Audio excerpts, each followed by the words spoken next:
Look at the sort of three clubs in the main who are considered to be in a title race.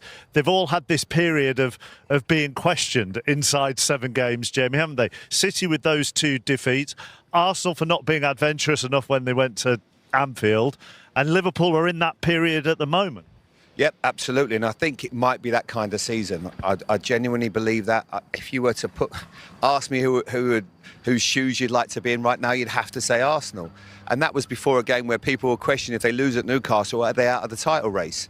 And that's how quickly things can change. You know, Liverpool were unbelievable last year. I use the analogy that they climbed a mountain. They had so much togetherness. They were a desire to go and win the title as a team. And everything was spot on. You know, they had players that were playing at the peak of their form, you know, Virgil van Dijk and Mohamed Salah, and everything was absolutely right. And they blew teams away in the first half of the season. This year, it's not going to be the case. And I just look at Arsenal and I see that they almost have what Liverpool had last year. And Liverpool have to somehow turn it around and get that sort of togetherness back and that belief, because it's sometimes...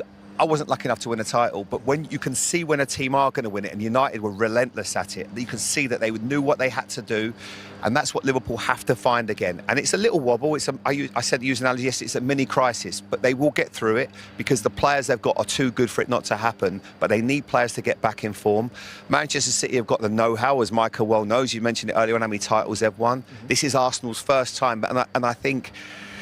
right now, for me, they are the favourites. The squad that they've built and the players that they've brought in gives them a real advantage. I think it's about who holds their nerve. When we won the title in 2012, we didn't believe we could win the title. Then United go points clear, or we were points clear. Then United went points clear. They dropped points, and then we had to go into the final stages needing to win. I think there's a different psychological battle with yourself and the team and everyone around you if you go 5 or 6 points clear.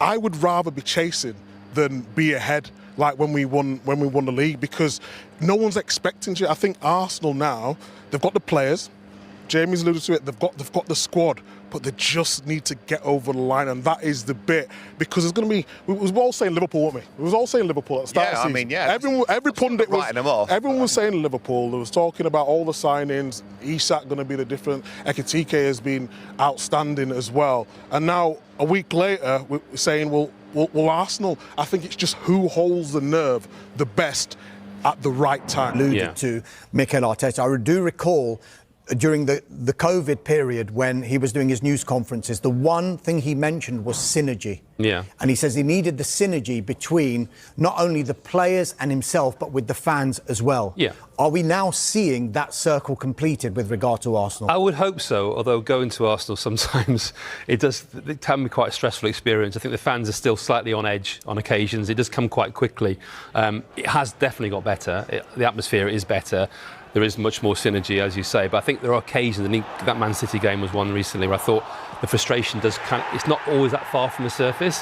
And Jackie spoke before about the Manchester United fans and how patient they've been and how supportive they've been. I think the Arsenal fans have been supportive, but I think there's a lot of frustration there. I think they need to win something, and we can talk about culture, we can talk about all the great work he's done and great squad and promising manager and what a great job he's done in his first job as a manager. But you've got to win something. You talk about 300 games. He's the only one on that list who hasn't won anything, and that's not necessarily to criticise him, but there comes a time where you have to win, and he has to win a trophy. I really do think he has to win a trophy this season. Do you feel that's... Yeah, I just think it's not as simple as just that. I think this is very difficult. It's difficult because Liverpool also are a great team, because City are a great team, and I think you're in Arsenal... to win it, Julian. You have to finally win something. We can talk about second place finishes and great club and great culture. I know City are great, Liverpool are great, but you have to win. Yeah, finally. no, I agree with you. And I think he puts enough pressure on himself without us having to tell him, or the fans telling him, you need to win something. He knows that far too well, and he wants to win, and he wants that winning mentality to come through the club as well. So you don't just win once, but you keep winning. Basically, it's all about marginal gains with him. It's all about those small margins that he always talked about, which is great. I just think you need so much things to go your way. You could be a great coach, have great players. You just need to avoid that injury. You need to this is it. They will be there or just about, and they might not win it, but they would not be far. I agree with you, of course, to validate this project, you need to win something. It helps. But I think they're just heading in the right direction. I think there's a lot of top clubs in England who would like to be in their position. On the pitch, off the pitch, in terms of identity, that synergy that you mentioned. So they're good right now. It's just like, let's see where they are in 6 months' time. And the women won the Champions League, of course, at the end of last season, which was huge for the club as a whole, with a genuine one-club mentality, which a lot of others don't have. They talk about they don't have. But Arsenal have got everything. They've got everything, and they just need to put it together to create that kind of consistency. And they've got characters. I mean, we've got Declan Rice behind us here. What a leader he is. What a character. What a winner he is. And as a neutral, it'd be great to see them go on and do Player of the year special. so far for me, Declan Rice. If he carries on like this, he will be Player of the Year, I think. He's been absolutely outstanding. I think he's been brilliant, and I think he's developing into one of the best midfielders in the world. And I know he came like 27th in the Ballon d'Or recently, but I think next year he'll be much higher in the rankings for that Ballon d'Or.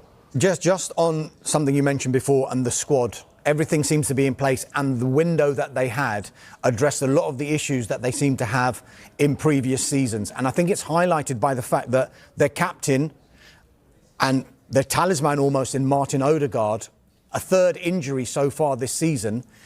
This time last year, had it happened, and we're not really talking, we'll just bring Zubimendi on. But what's also interesting with Odegaard is there's been a lot of criticism of Odegaard, and he came back and he was brilliant. He was on it straight away. So that shows to me a player who knows his place isn't given anymore in the team. He may be captain, but it's not a given. He's got a lot of competition for his place, so he has to start showing it much more. And I was really interested how well he played when he came back. He was absolutely fantastic. Unfortunately, he's got injured again, but I think that's partly because he's pushing himself so hard because of the competition he's now facing. And again, that's got to be healthy. No player's place should be a given, but you're absolutely right. Previously, this would have been an absolute disaster.